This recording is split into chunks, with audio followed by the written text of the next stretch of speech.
a teenage boy clings to the bare branches of a mulberry tree, trembling in the moonlight. Below him, his father, drunk, raging, wielding an axe, swears that he'll kill his own son. The Miracles and Prophecies of Saint John Bosco, a project of America Needs Fatima.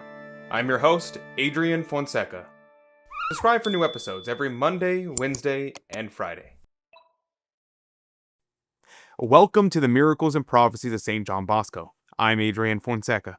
These videos exist to share the timeless wisdom from Saint John Bosco that can inspire you to grow closer to Christ and Our Lady. Today's story is about a boy who risked everything, including his life, just to attend Mass and receive Holy Communion. A frightened teenager was thrown over a wall into Don Bosco's oratory. His father had forbidden him from ever returning, threatening to beat him within an inch of his life. But the boy couldn't stay away. The joy and faith that he found at the oratory awakened something that fear couldn't erase. Now I'm going to tell you what happened next, and I need to warn you. This story gets darker before it gets brighter. But stick with me, because you'll see why Don Bosco stood like an unbreakable shield between that boy and the darkness threatening to swallow him. This wasn't just an ordinary angry parent. This was a man consumed by fury, blinded by rage. For weeks, the boy had tried to obey. He tried to stay away, but the pull was too strong.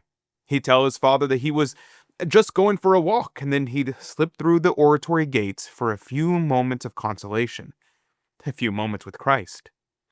When it was time to leave, he'd go to Don Bosco for a blessing. Don Bosco would smile, make the sign of the cross on his forehead.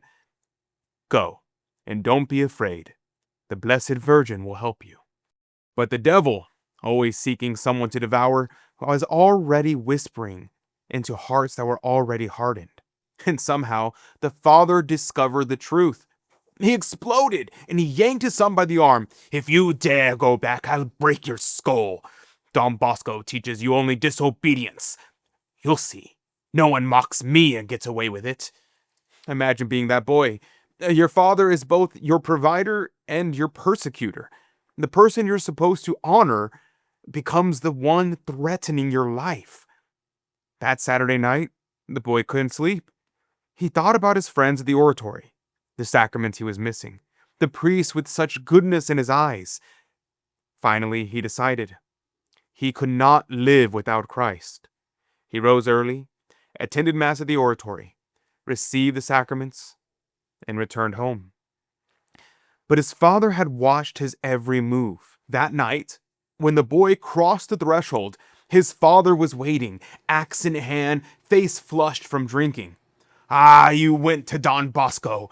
I'll kill you, even in his arms." The boy ran as fast as he could toward the oratory. He pounded on the door, locked. He kept pounding, terrified, his father closing in. Then he saw it, a mulberry tree. Without a second thought, he scrambled up into its bare branches, clutching the wood like it was the holy cross that might save him.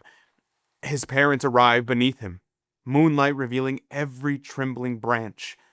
His father and mother stormed the oratory doors, pounding, cursing, demanding their son. Mama Margaret ran to Don Bosco.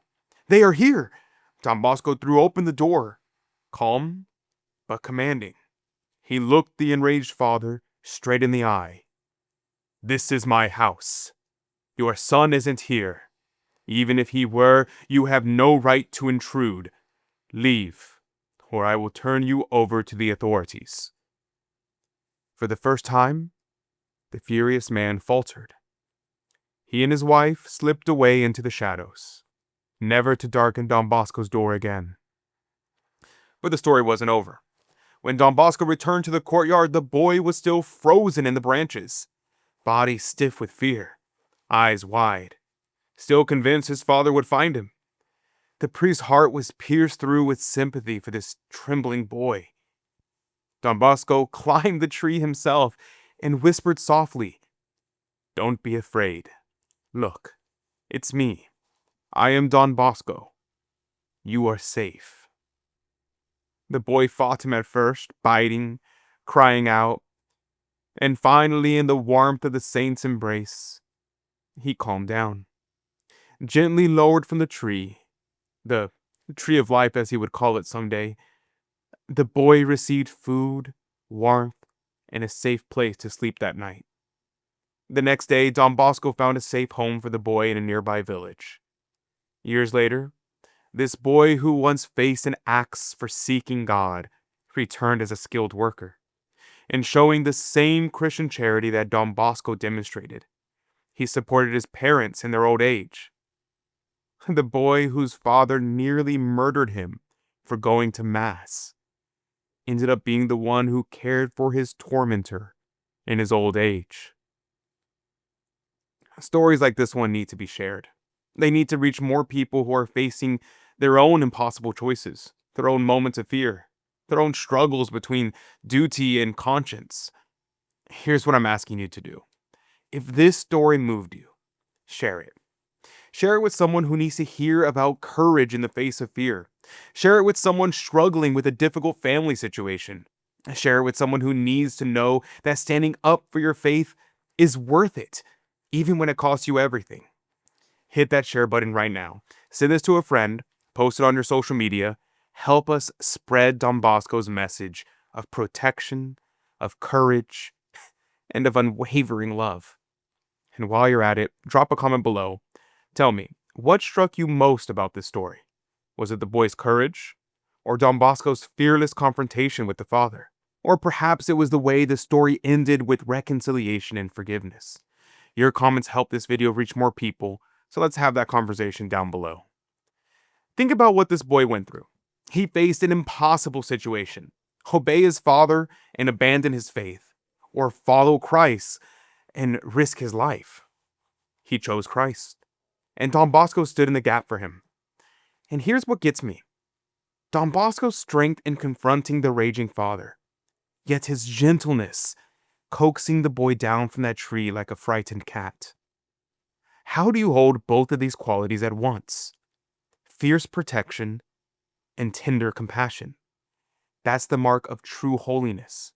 That's what it means to love like Christ, to stand firm against evil while remaining gentle with the wounded. The boy held on to that tree like it was his last hope, but really, he was all holding on to something greater. God's grace, Our Lady's intercession, and a saintly priest's courage. What about you? What are you holding on to when the world feels like it's closing in? And before you go, click on the video appearing on your screen right now to see how this story began. You'll meet the boy the moment he was thrown over the wall into Don Bosco's life. It's the perfect companion to today's story. Don't miss it. Thank you for watching. Saint John Bosco, pray for us. May God bless you, and Mary Immaculate keep you under her mantle. God love you.